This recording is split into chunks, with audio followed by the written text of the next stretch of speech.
Election ನಡುವೆ budget ಸಿದ್ಧಪಡಿಸೋದಕ್ಕೆ GBA ಸಿದ್ಧತೆಯನ್ನ ಮಾಡಿಕೊಳ್ತಾ ಇದೆ. 5 ಪಾಲಿಕೆಗಳಿಗೂ ಆಯವ್ಯಯ ತಯಾರಿಸಲು ಪ್ಲಾನ್ ನಡೀತಾ ಇದೆ. ಒಂದ್ ಕಡೆ ಜಿಬಿಎ ಎಲೆಕ್ಷನ್, ಇನ್ನೊಂದು ಕಡೆ ಜಿಬಿಎ ಬಜೆಟ್.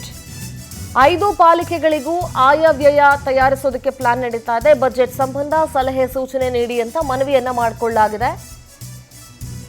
ಸಾರ್ವಜನಿಕರು ಸ್ವಯಂ ಸೇವಾ ಸಂಘಗಳಿಂದ ಸಲಹೆಯನ್ನ ಪಡ್ಕೊಳ್ಳೋದಕ್ಕೆ ನಾವು ರೆಡಿ ಇದ್ದೀವಿ ಅಂತ. ಇದೇ ತಿಂಗಳು 27ರವರೆಗೆ ಕೇಂದ್ರ ಪೂರ್ವ ಪಾಲಿಕೆ, 29ರವರೆಗೆ ಪಶ್ಚಿಮ ಮತ್ತು ಉತ್ತರ ನಗರ ಪಾಲಿಕೆ, 30ರವರೆಗೆ ದಕ್ಷಿಣ ನಗರ ಪಾಲಿಕೆಗೆ ಸಲಹೆ ನೀಡೋದಕ್ಕೆ ಅವಕಾಶ ಇದೆ. ಸಾರ್ವಜನಿಕರು ಕೂಡ ಇದರಲ್ಲಿ ಭಾಗಿಯಾಗಬಹುದು.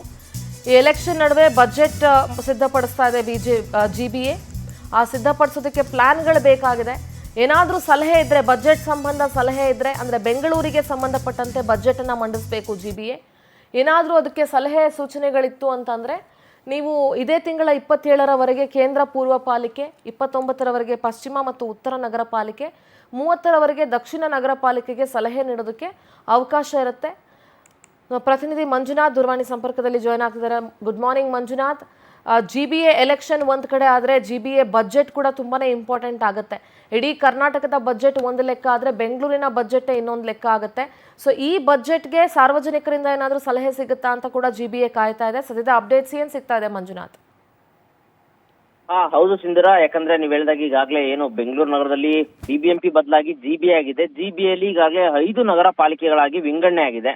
ಸೊ ಹೀಗಾಗಿ ಪ್ರತ್ಯೇಕವಾಗಿ 5 ಬಜೆಟ್ ಗಳನ್ನ ಮಾಡ್ಬೇಕಾಗುತ್ತೆ, ಯಾಕಂದ್ರೆ ಮಾರ್ಚ್ ಅಲ್ಲಿ.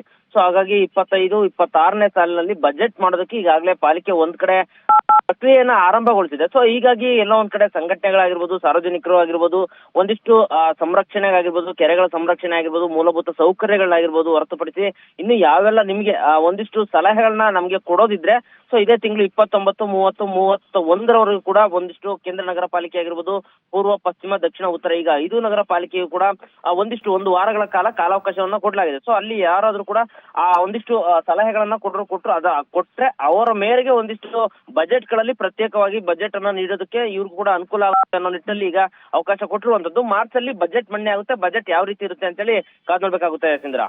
All right Manjunath, thank you ನಿಮ್ಮೆಲ್ಲ ಡೀಟೇಲ್ಸ್ಗಾಗಿ.